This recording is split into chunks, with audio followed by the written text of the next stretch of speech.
안녕하세요. 저는 올해 30대 후반이 된 남자입니다. 저는 여러분들의 사연을 매일 듣기만 해서 여기다가 저의 이야기를 쓰게 될 줄은 상상도 못했는데 저도 만만치 않은 일을 겪어본 적이 있어서 제 일화도 말해보고 싶더라고요. 그래서 용기 내어 한번 말해보려고 합니다. 그때의 사건이 일어난 지 벌써 5년이 지났어요. 지금 생각해봐도 절대 겪어보지 못할 일을 제가 겪게 된 것 같습니다. 저는 30대 초반에 아내를 만났고 결혼 적령기에 서로를 만났기에 결혼을 전제로 만났습니다.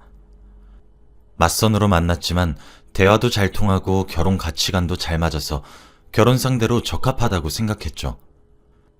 양가 부모님도 저희의 결혼을 찬성하셨고 짧은 연애 끝에 결혼을 하기로 결심했습니다.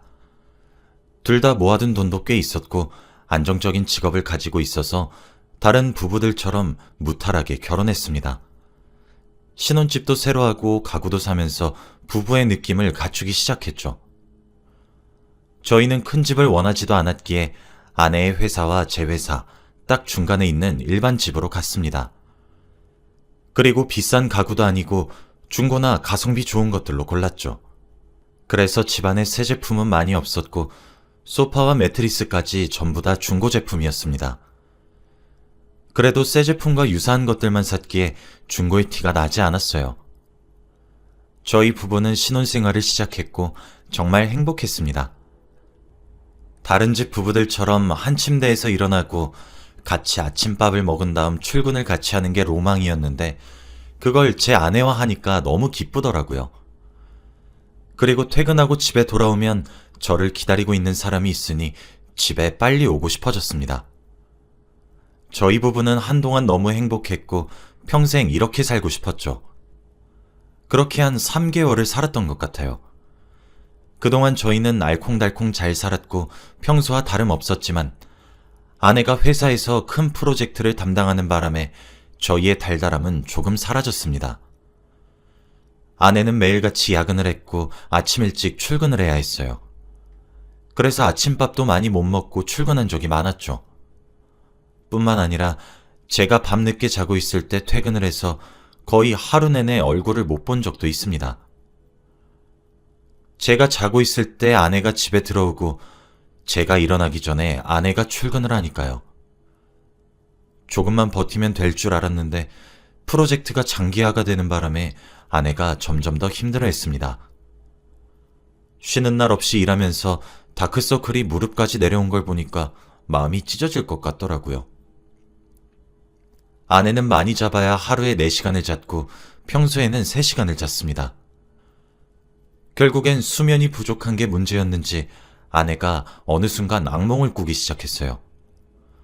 매일 새벽에 비명을 지르면서 침대에서 벌떡 깨기도 하고 혼자서 몸을 움직이지 못한 채로 발작을 일으켰죠. 처음에는 다들 꾸는 악몽 같은 건 줄 알았습니다. 그런데 몸을 못 움직이는 걸 보니까 가위에 눌리는 것 같더라고요. 아내가 너무 피곤해서 기가 약해져서 그런 건가 싶었습니다.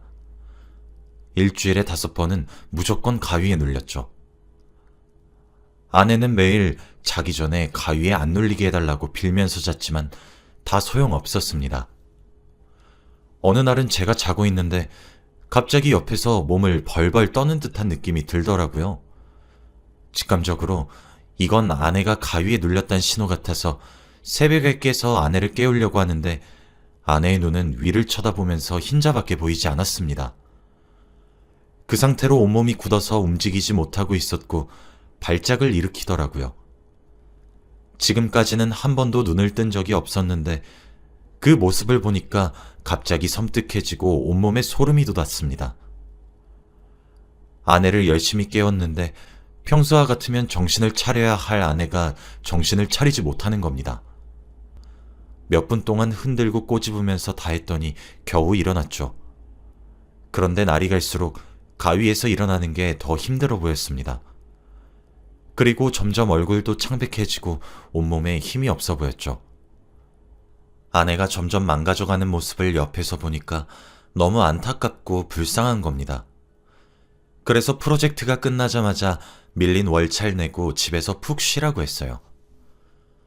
요즘 한동안 아내가 잠을 못 자서 가위에 눌린 줄 알았거든요. 그리고 아내는 약 일주일 정도 가위에 더 눌린 다음 드디어 프로젝트가 끝났습니다. 제 말대로 아내는 바로 집에서 쉬었고 밀린 잠을 다 몰아서 잤어요. 잠을 자면 다시 예전처럼 가위에도 안 눌리고 푹 잘 수 있을 줄 알았습니다. 그런데 그건 저희의 착각이었나 봐요. 아무리 편안한 상태에서 잠을 자도 아내는 가위에 다시 눌렸습니다. 여전히 새벽에 비명을 지르면서 깼고 발작을 일으켰죠. 그리고 무엇보다 일어나면 온몸에 멍자국이 가득했습니다. 아내가 자는 공간의 주위에는 아무것도 없어서 멍이 들 일이 없어요. 자는 동안 제가 아내를 만지는 것도 아니기에 제가 했다고도 할 수 없죠. 멍은 점점 더 심해지고 멍이 빠지는 시간도 오래 걸렸습니다. 정말로 아내의 몸이 망가지고 있다는 신호 같았죠. 그래서 어떻게 하면 아내가 가위를 안 눌리고 잘까 싶어 고민을 했습니다. 아내와 같이 다른 방에서 자보기도 하고 머리 위치를 바꿔서 자기도 했어요. 그런데 다 필요 없더라고요. 그리고 밖에 숙소를 잡아서 자보기도 했는데 소용없었습니다. 그러다가 문득 생각난 것이 바로 중고 매트리스였어요. 아무래도 중고 제품이라서 전주인이 쓰던 안 좋은 기운이 옮겨온 거 아닌가 싶더라고요. 그래서 바로 매트리스도 새로 갈고 왠지 모르게 조금 찝찝해서 중고로 산 제품들을 싹 다 팔아버렸습니다. 그리고 새 제품으로 다 바꿨어요. 아내를 위해서 말이죠. 이제 집에는 새 제품밖에 없으니 조금 괜찮아질 줄 알았는데 아내는 여전히 가위에 눌렸습니다. 새벽에 아내가 비명을 지르면서 일어나면 저는 주방에서 따뜻한 물을 가져오는 게 습관이 되었고 아내는 가위 없이 잠을 자지 못했죠. 그러던 어느 날 아내가 일어나서 제가 타준 따뜻한 차를 마시면서 자신이 눌린 가위 꿈에 대해 말해주는 겁니다. 아내가 말하는 걸 듣는데 너무 섬세하고 디테일해서 무서웠습니다. 아내의 말을 들어보니 아내가 꿈에서 절에 들어갔대요. 그런데 절에서는 아내를 완전 문전박대라면서 내쫓았다고 합니다. 여긴 네가 올 곳이 아니야 라고 하면서 말이죠. 그래서 속상한 아내가 성당에 갔는데 거기서도 절과 똑같은 반응이었대요. 결국 마지막 선택으로 교회에 갔답니다. 그런데 거기서는 절과 성당보다 아내를 더 혐오하면서 내쫓았대요. 자신들을 죽일 셈이냐고 하면서 말입니다. 아내가 세 곳에 거절당하고 집으로 돌아가는 길이었는데 집에 딱 도착하고 현관문을 봤는데 현관문이 달랐대요. 왠지 모르게 점집같이 생긴 곳이었다고 하더라고요. 안에서 사람들 소리가 시끌시끌하게 들려서 그 문을 팍 열고 사람들을 봤는데 사람들이 조금 이상했답니다. 시끄럽게 떠들다가 아내가 문을 확 여니 갑자기 조용해졌고 길을 열어줬대요. 그곳으로 들어가는 길 말입니다.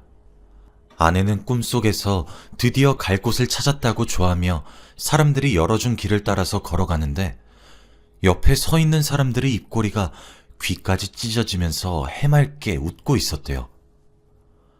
아내는 그렇게 입이 귀까지 찢어진 채로 자신을 보고 웃고 있는 게 너무 무섭고 쎄했다고 합니다.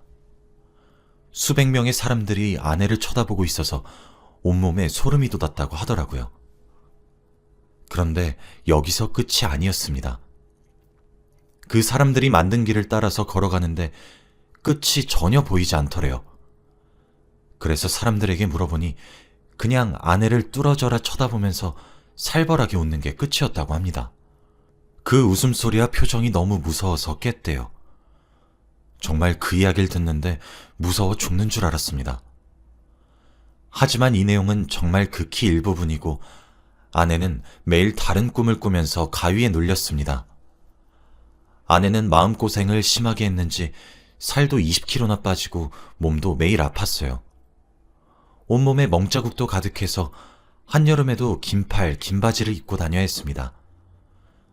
사람들이 다들 남편한테 가정폭력 당하는 거 아니냐고 하더라고요. 그 정도로 멍이 많이 들었고 옆에서 지켜보는 저도 너무 힘들었습니다. 몸은 매일같이 감기 몸살이 걸린 것처럼 열이 펄펄 끓었고 멍 때문에 몸까지 쑤시니 말이 안 나오죠. 그리고 무엇보다 살이 너무 빠지니까 걷는 것도 힘들어 하더라고요. 먹는 것도 괴로워했습니다. 먹으면 소화가 안 돼서 소화제를 먹어야 하거나 아니면 바로 개원했거든요. 저번에는 위액이 나올 정도로 토를 한 적이 있습니다. 이대로는 안 되겠다 싶어서 결국 아내를 데리고 병원으로 갔어요. 많은 검진을 받고 결과를 기다리기로 했습니다. 그런데 정말 이상하게도 아무런 이상이 없다고 하는 겁니다. 동네 작은 병원에 갔는데 의사 선생님도 신기할 따름이라고 해요. 아내가 딱 보기만 해도 아파 보이는데 의학적으로 아무런 이상이 없으니까 말이죠. 저와 아내 둘 다 의아해 했고 해결 방법이 없으니까 너무 막막했습니다. 그래서 아내와 같이 더 큰 병원으로 가기로 했습니다. 거기서 정확한 진단을 받고 싶었고 거기서도 아무런 이상이 없다고 하면 아예 포기하자고 했죠. 그런 큰 병원은 예약 잡기도 힘들고 검진 결과를 듣는 것도 오래 걸립니다. 그래서 한 2, 3주 걸린 것 같아요. 그동안 아내는 더 심하게 아팠습니다. 출근을 하지 못할 정도로 말이죠. 옛날에 활발하고 적극적이던 아내의 성격은 온데간데 없이 다 사라졌습니다. 큰 병원에서 결과를 듣는 날, 저와 아내는 차라리 무슨 병인지 알고 치료를 제대로 받기를 기도했어요. 또 아무런 병명이 없다고 하면 너무 슬플 것 같았거든요. 저희 둘은 떨리는 마음으로 의사 선생님 앞에 앉았는데 갑자기 한숨을 푹 쉬셨습니다. 왠지 모르게 안 좋은 병에 걸린 것 같은 기분이 들어서 조마조마하고 있었는데 의사 선생님께서 생각지도 못한 말을 하셨습니다. 아내분은 아무런 병이 없습니다. 의학적으로는 정말 깨끗하고 건강하세요. 그런데 제가 정말 의사 생활을 많이 해봤지만 이건 딱 하나밖에 정답이 없어요. 아마 아내분은 신병에 걸리신 것 같습니다. 제가 해도 되는 말인지는 모르겠지만 용안점집에 한번 가보세요. 저희 둘 다 생각지도 못했던 답변을 들으니 조금 당황스럽더라고요.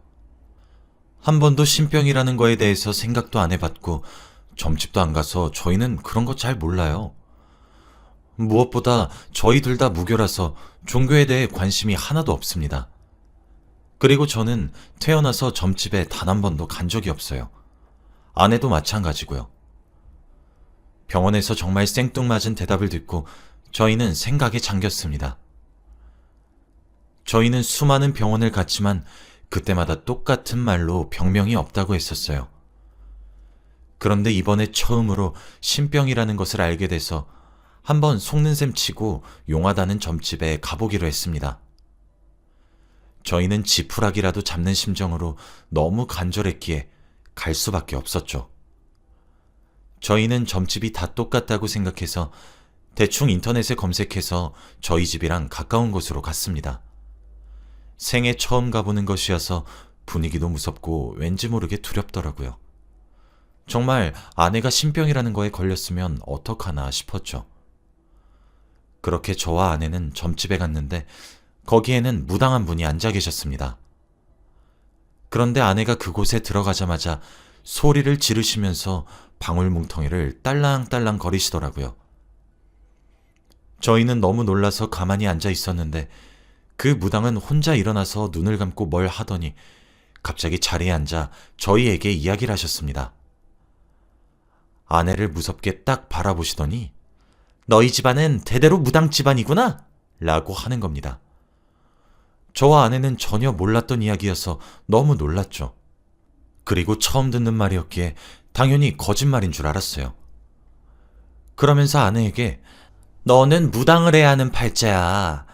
너 당장 네 엄마한테 전화해서 네가 지금 무슨 상황인지 다 말하고 네 엄마가 뭘 숨기고 있는지 싹 다 들어봐. 에휴, 어린 나이에. 벌써 병원도 여러 군데 다녀왔구만. 거기서 다 원인을 모른다고 하지?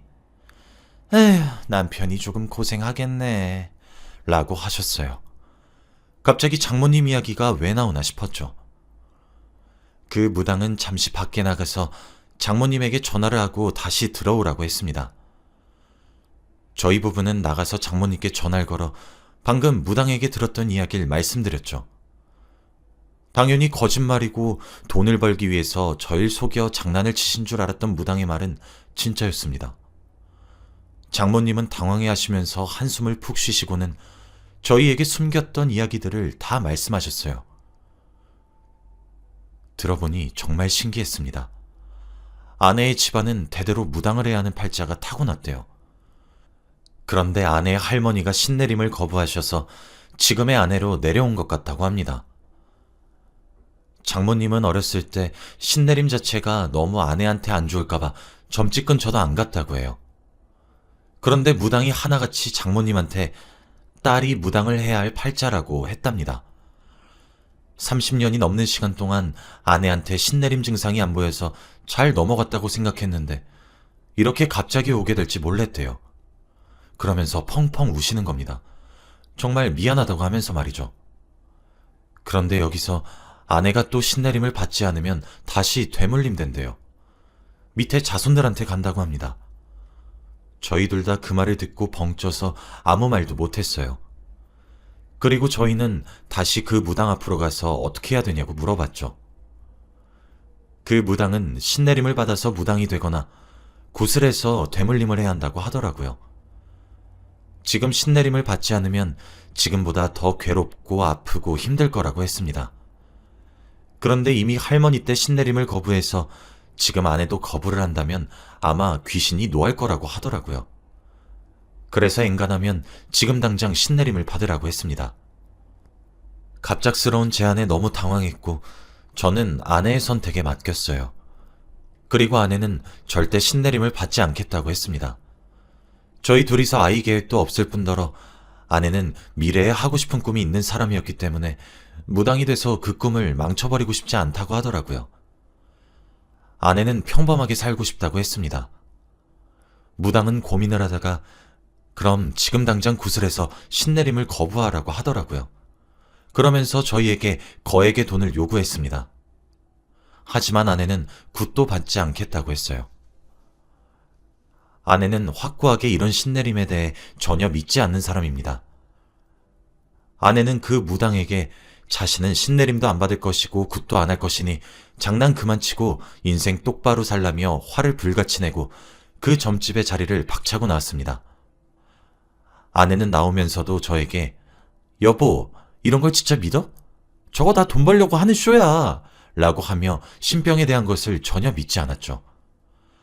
하지만 시간이 지날수록 무당의 말처럼 아내는 더 힘들고 괴롭고 아파했습니다. 어느 날은 새벽에 잠깐 눈을 떴는데 아내가 옆에 없더라고요. 그런데 거실에서 인기척이 느껴져서 조용히 문을 열었는데 아내가 냉장고 문을 열고 그 앞에 앉아서 음식을 미친 듯이 먹고 있는 겁니다. 그것도 눈이 반쯤 풀리고 초점을 잃은 채로 말이죠. 짐승처럼 두 손으로 음식을 먹는데 정말 무섭습니다. 저는 여보라고 외치며 아내에게 달려가 당장 멈추라고 어깨도 흔들고 음식도 치우고 하면서 정신을 차리게 했지만 아내는 멈출 기미가 안 보였고 제가 울면서 제발 그만하라고 아내를 안았더니 그제서야 아내가 정신을 차리고 여보, 이게 뭐야? 라고 하더라고요. 아내는 정신이 돌아오자마자 자신의 모습을 보고 이걸 내가 왜 먹고 있냐며 저한테 펑펑 울면서 힘들다고 했습니다. 저희들은 새벽에 부둥켜 안고 펑펑 울었습니다. 하지만 그날로 끝이 아니었습니다. 아내는 정신을 잃고 행동을 한 적이 자주 생겼고 다시 제정신으로 돌아오는 시간도 더 늦어졌죠. 점점 몸이 망가져갔고 시간이 지날수록 생명에 지장이 가는 행동이 늘어갔습니다. 저는 힘들어하는 아내를 보니까 아내를 설득할 수밖에 없었어요. 신내림을 받자고 하면서 말입니다. 하지만 아내는 저에게 이런 말을 하더라고요. 여보, 내가 무당이 되어도 나랑 평생 함께 살 수 있어? 내가 신내림 받으면 우리 관계 끝나는 거야? 저는 절대 그럴 일 없다고 무조건 당신 옆에 있다고 말을 해주었어요. 그리고 아내는 오랜 고민 끝에 신내림을 받기로 했습니다. 이게 정말로 자신의 운명이라면 받아들이겠다고 하면서 말이죠. 이번에는 인터넷에 검색해보고 집이랑 가까운 아무런 점집에 간 것이 아니라 정말 용하다고 소문난 점집에 몇 개월 전부터 예약을 해서 갔어요. 그 점집에 아내와 제가 들어가니까 무당이 저일 보고 한 첫말은 어디 무당 같지도 않은 것한테 가서 구슬하려고 했니? 지금 얘 상태 봐. 아주 죽기 직전이잖아. 아주 네 와이프를 죽일 셈이야? 걔한테서 신내림 받았으면 네 와이프 몸에 잡기들이 바글바글 할 거요. 네 와이프가 그때 안 한다고 하길 아주 잘했네 라고 하더라고요. 그때 아무런 점집에 막 갔던 곳이 제대로 된 무당이 아니라고 하는 겁니다. 아내도 그때 자신이 어떤 생각으로 거기서 굿을 안 하고 자리를 박차고 나왔는지 모르겠대요. 무당 말로는 아내가 그때 촉이 정말로 좋았다고 합니다. 그리고 아내는 거기서 신내림을 받았고 무당이 되기로 했어요. 정말 이런 이야기는 TV에서만 보던 내용인데 제가 살면서 겪게 될 줄은 꿈에도 몰랐습니다. 지금은 시간이 오래 지나서 과거의 일을 떠올리면 한편의 영화 같네요. 아내는 열심히 사람들의 점을 봐주고 있는 무당이 되었고 저와도 여전히 관계가 좋습니다. 아내가 촉이 좋아서 아내가 하지 말라는 건 다 하지 않는 남편이에요. 여러분도 혹시 이런 신기한 일을 겪으신 적이 있으신가요? 제 이야기는 여기까지입니다. 들어주셔서 감사해요.